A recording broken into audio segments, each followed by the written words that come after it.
Farm animals. Farm animals. What are farm animals? Farm animals are animals that are raised and kept for agricultural purposes. They include cows, chickens, pigs, geese, and many more. They are raised on farms for their meat, dairy products, or to help out the farmers. Let's see a few examples. Sheep. Sheep. Pig.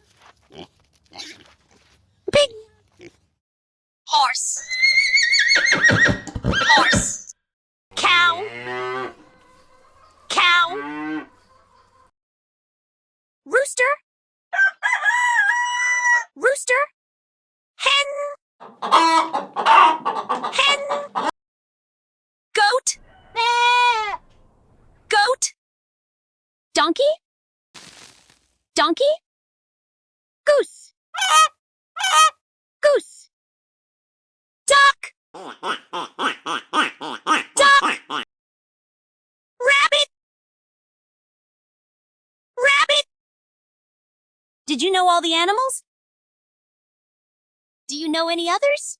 Tell us more. The end.